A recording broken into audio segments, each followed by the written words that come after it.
From Jenna, Tatum to Jersey Shore, we have three beautiful readings to discuss tonight on the Hollywood Medium After Show. You're tuning into the destination for TV superfan discussion, AFTERBUZZ TV. And now, let the buzz begin. Okay, so welcome in to the Hollywood Medium After Show. Fist pump. Yes, let's EDM fist pump. This is maybe one of the most obscure songs we've ever opened a show with. But I have a confession. This is actually a DJ Pauly D song that I had on my, I don't think it was iPod days. I think it was an iPhone by that point. But back in 2003, I had this song. Back in the day. That's considered back in the day. Right, but like we did not just research it for this show. I legitimately have this still in my iTunes library. I just want to point that out. So welcome in to the Hollywood Medium After Show. I am not alone. Hey guys, my name is Mina. You guys can find me on Instagram at Mina Makes Magic. And we're gonna make some magic tonight. I'm Stefan Lovegrove. You can find me on Twitter and Instagram at Dr. Lovegrove. So three readings, like I said, to discuss tonight. Please let us know what you think about all three of them. And we're gonna start with Jenna, is it Dewan? Tatum. Yeah. Jenna Dewan Tatum, who I have to say, I actually saw her and Channing Tatum last year at the GLAAD Awards. They are an adorable couple, and I was super excited about this episode just for her. What were your impressions of her and her reading overall? I really liked it. I like how Tyler Henry brought in symbolism and talked about the cardinal, or the bird wings, and then she's like, that's crazy that you're saying that. My mom always sees cardinals everywhere. I want an animal sign now. Yeah, I want one too. I want a sign of my own. Don't you think it's adorable that he's still, I think we're on, according to season 2, episode 15, however you're counting it, we're way in the season. Mm-hmm. And he's done a lot of these now. Yeah. And I think it's so cute that he still gets nervous every time. Like when he was walking up, I was like, I love that he still gets excited and nervous. I kept wondering, is that like nervousness or does the sweat come down because it's like a lot of information coming in and it's very stressful? Well, like, I think the sweat is the reading. I think the sweat is part of the reading, not necessarily nerves. But I think that he gets nervous because he doesn't know who it is. And actually, this is something that he's never discussed before, but he said either way, it can be nerve-wracking, because if he doesn't know who the person is... He gets really anxious. Right, and that can be like, is this an insult? Should I know who this person is? But then if he knows who they are... There's a lot of pressure. There's added pressure there. Okay, so Jenna said Tyler would know her from Step Up, from being a dancer in a number of things. And then Step Up to the Streets. You can't forget that one. Cannot forget. Well, they have so many sequels to all of those movies. And so, interestingly enough, Tyler said lots of stuff was coming through even as he walked in. Mm-hmm. Sometimes it takes a little while for him to get something, and we always joke about the scribbling. Yeah, and I'm always like, why do you have to do that? But it's weird, like, how are you getting people coming through on your way to someone's house if you don't know, like, what the object is or anything about the person you're gonna read? Like, that's what never makes sense to me, is he always says, so-and-so is coming through on my way to you. How is that even possible? That doesn't make any sense to me. Well, okay. Again, as I say every week on this show, it's an openness thing of what you're open to. But I think it's the energy of if he's already made this commitment to go to this reading. He's getting close in physical proximity to this house. I actually have a confession. I had a psychic reading earlier today. Did you really? Which just, I didn't realize it was timed the same day that we had to shoot this. And so I'm kind of viewing it through different eyes. But what was interesting is I was asking a question about nothing having to do with romance. Mm-hmm. But what made me think of it is the energy was there, and he picked up on it and was like, I feel this going on in your romance. I know you didn't ask about that, but I feel this energy going on in your dating life. And it was so true. How did you find out about the psychic? I was connected to him from someone online. Oh, okay. But anyway, so I think that the energy's there, and lots of stuff came through for Jenna right away. There was a door knock from this woman. It happened twice tonight that he went a ways into the reading about somebody before we figured out who it was. Yeah, and you and I were looking back at each other like, do we know who this is yet? I was like, did we miss something? Like, do we need to rewind it? Because I kept thinking, who is he talking about? And I'm like, it's probably like one of the grandparents or something. Right. Well, because he went way into it. So there were a lot of synchronicities. And the Cardinals thing was powerful. I love it when, we talked about this with Portia having already had a vision of her own. I like it when they already have some sort of communication with their deceased loved ones, and then he picks up on that. And is able to bring it in. I thought that was powerful. I was going to ask you, he was talking to Jenna about this passing of the grandmother, and she said it was one of those before and after moments where I think she came home from school and was told that her grandma had passed away, and she said it split her life, and there was like before and after that happened. She was at cheerleading practice, which I never knew she was a cheerleader before, but it makes a lot of sense. And with she Step Up. does all like of the course. cool dancing moves and yeah. Well, more learning new things about Jenna Tatum. But do you feel like you've had a before and after, whether it was a death or something else, do you feel like you've had a before after moment of this event really just like split into 2 chapters of your life? This is a deep question. I just thought it was such a deep quote from this episode. I'm thinking about it.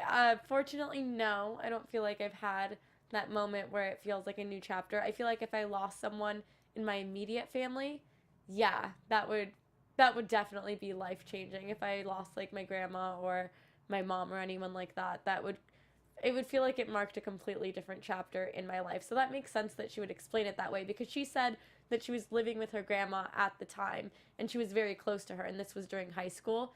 So I don't even know how I would be able to deal with something like that. I feel like I would become a much darker person, and I think, some people cling on to their faith even stronger when things like that happen, but I feel like it would just put you in some whirlwind depression, because I don't even know how people can cope with something like death. But the thing that I liked that Tyler was saying was, we feel such a huge sense of loss when the people that we love die.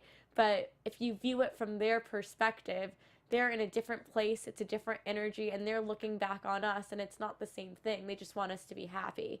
So it's interesting when you think about it from their perspective. It's just hard when you don't have the answers to the afterlife and you don't know if there's life after death or what's going on. It's hard for a lot of people to get closure, especially if they don't have that type of faith. Yeah.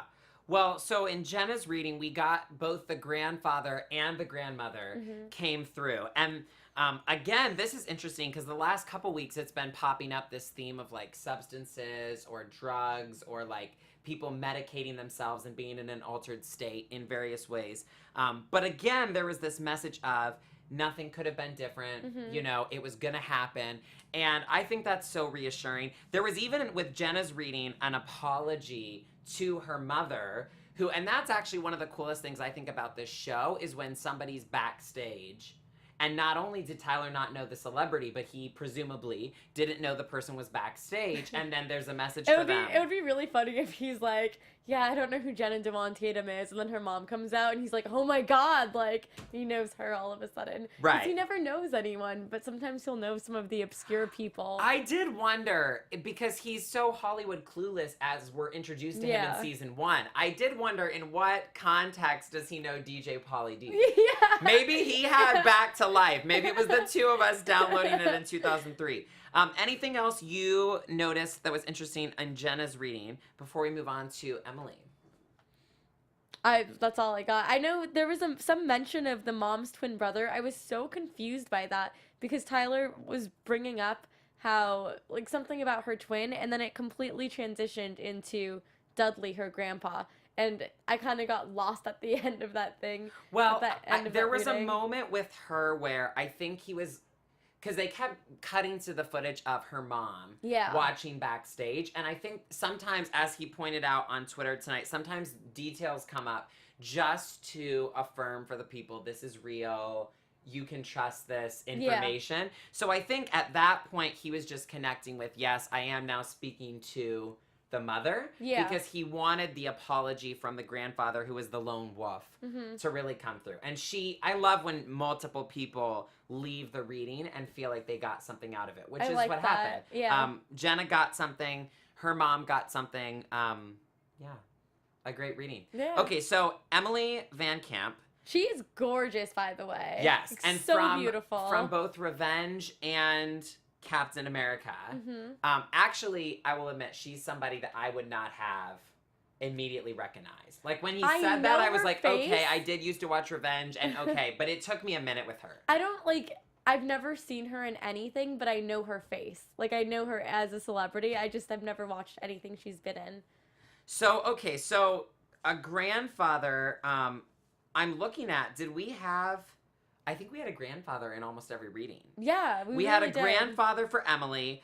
On her mom's side, Yeah. he said this is the person who built things. He had a work shed. He drove the pickup truck. And it led up to them really talking about and focusing on this car accident. Yeah, which is probably, like, the most tragic way to go. Like, I can't Because the most unexpected. With a health situation, you at least know if they're declining in condition. I mean, yeah, maybe the most tragic isn't the best way to describe it, but it's tragic in the sense that it just happens out of the blue and it feels like something was stripped away from you unfairly, and people are always left with questions that feel unanswered and no closure. Like, you have no time to prepare for it. Right. Although, when can you ever prepare for death? It's always hard. But with that, it was interesting to hear Tyler talk about how, yes, from the family's perspective, it was really unfortunate that this death happened so suddenly, but from the grandfather's point of view, it's so much better for him that he went out like that while he was still strong than him Again, being, the timing was right. Yeah, for him, the timing was right, even though it was unexpected, but you know, he didn't want to, like, be surrounded by people while he was dying. He wouldn't want people to see him at a very weak point. So I guess it worked out the way it did, best for him, not for the family. But the part that really killed me, and I was talking to you about this earlier, I get so emotional when I watch Tyler Henry Hollywood Medium. I don't know what it is about the show. I always end up crying, and I think it's because whenever I see people on the show breaking down, it just affects me because I feel so bad, because I feel like this is a topic where, you know, everyone is going to experience something like this. But, you know, within our lifetimes, we're going to experience losing a loved one, obviously dying ourselves. This is so morbid right now. But if you don't want to think about that at all, you're watching the wrong, not just the wrong after show, you're watching the wrong show on E if you don't want to think about it, because you have to confront it watching the series. You do have to confront it. But the thing that that they were saying, now I completely lost my train of thought. I forgot what I was going to say. I completely forgot where I was going with this. It made you emotional. Yeah. What was I going to say? I was going to say something really, like, thought-provoking, and now I lost it. So well, I guess you guys are never going to find out. We'll never know, Mina. We'll never know what your magic could have been. Well, okay, I'll share what I thought was super emotional from Emily's reading. The mom had some of the most, like, devastating regret that I've ever heard on this show, because she had asked him to get bacon. Mm-hmm. And that's what happens when you're not vegan. I'm totally joking. Lord. That's way too dark. Well, you know, my closest point of, like, trying to relate to this was I had a friend who passed in a car accident, obviously unexpectedly, in high school. And I had so much regret just because he had sent me a Facebook message days before, and I had just not gotten around to responding to it yet. And so if I, with a friend, had that much regret just over, like, I wish that I had responded, right? I cannot imagine being in the home with them, and it's a family member. It was the mom, so it was her father, right? Yeah. That she asked to get bacon, and just, I would, you know, I get it. Feeling responsible in that way. Sounds like such a silly thing, but, like, I can't imagine being that person to, like, if I asked my mom for a favor and I asked her to get something and that happened to her, I would never be able to forgive myself. But looking in on this situation, to me, I'm like, this is a complete accident. Like, nothing would have happened differently, even if you hadn't asked for it. You know, his time would have been a different time. You don't know what could have happened instead. So it's so easy looking in to say to someone, don't blame yourself, but I can't, like, even when you're living it, how can you not? The level of guilt, I can't even process that. I feel like that's such an overwhelming feeling of shoulda, woulda, coulda, like, I wish I had never done this or done that, and life could have been completely different, but there is no way to predict any of these things. Yeah. The last thing I want to say about Emily's reading is, and I love this. I don't know that he's ever stated this theme, and I just thought it was so profound. He said, death really isn't important to the dead. And I thought that was, like, oddly hopeful and thought-provoking in a really cool way, just because we do, when somebody moved on, we do have that experience of loss where we're fixated on it and we can't forget it and we have a hard time moving on. And I just thought it was a beautiful thing to know. Once someone has moved on to whatever the next realm holds for them, they're not worried about it. They're if anything, this theme that recurred today, they're worried about everyone being okay and everyone being able to move forward. And that's what they want for us, is to move forward with our lives. So I thought that was really profound. And now we turn to the final reading, DJ Pauly D, who Tyler recognized. He's, okay, I always, like, laugh at, like, who watches Jersey Shore. It's so ridiculous. There's something about him that's so freaking lovable. Like, I don't know what it is. Well, and There's reality something stars love so Tyler. lovable. As much as the Kardashians love him and that's become a thing, the Jersey Shore stars love him. They do. That is now a thing because DJ Pauly D got a recommendation from Snooki. And JWoww, actually. He didn't get a recommendation from JWoww, But they both JWoww done did it. a reading. Right. And well, so what I thought was interesting, have we ever had somebody that had done a palm reading?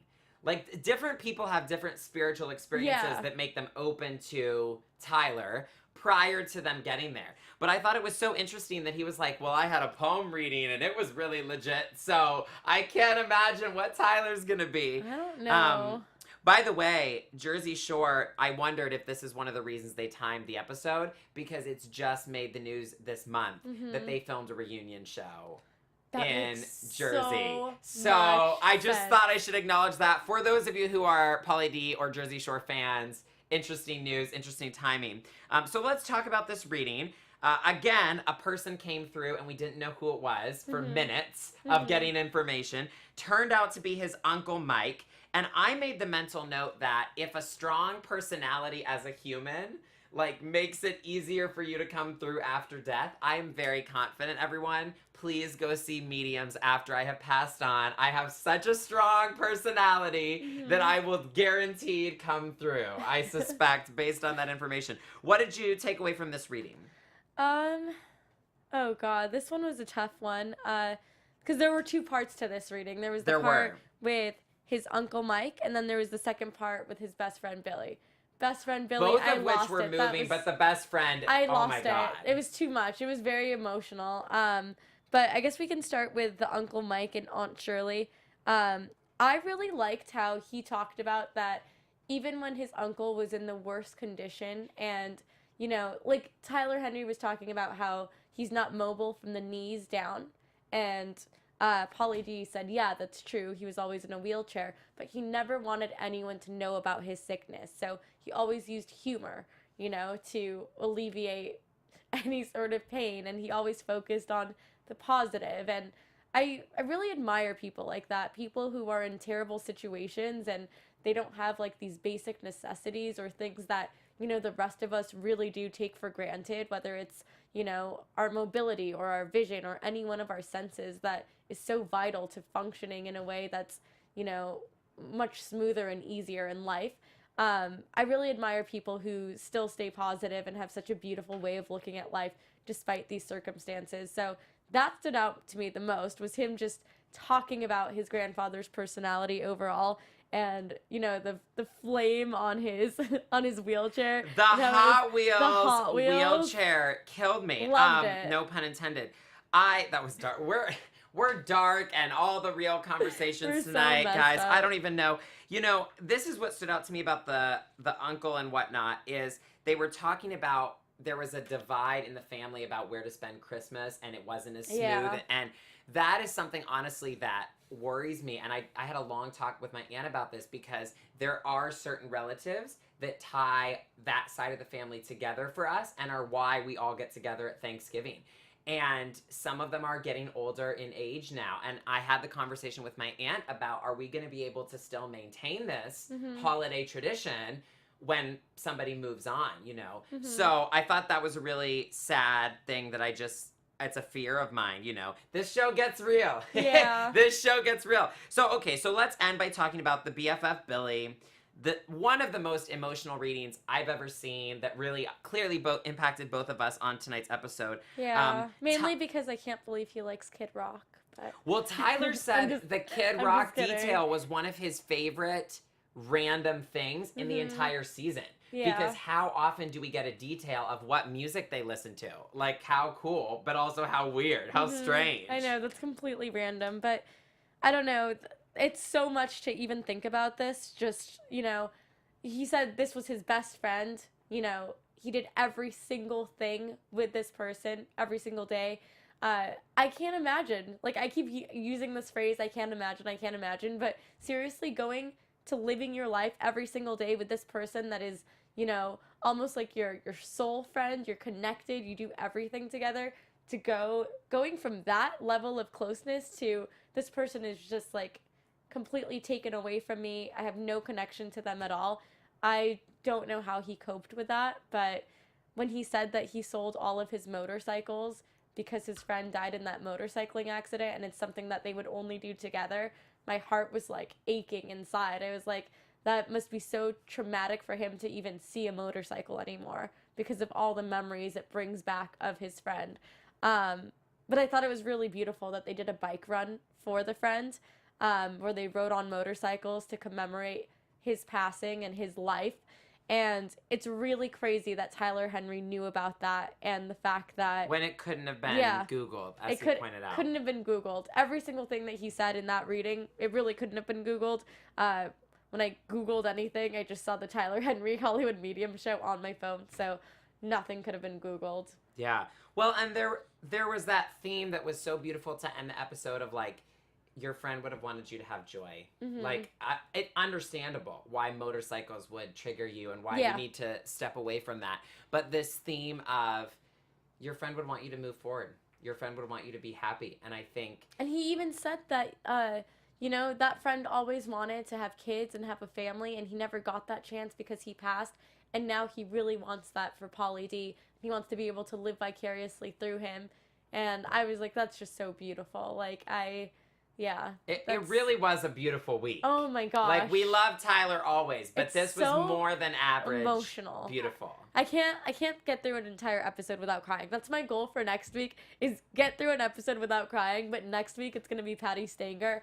I am so freaking excited for her. I cannot wait. She's like my favorite person ever. I love I've Millionaire watched her Matchmaker. for years, listened to her interviews for years. I can't wait.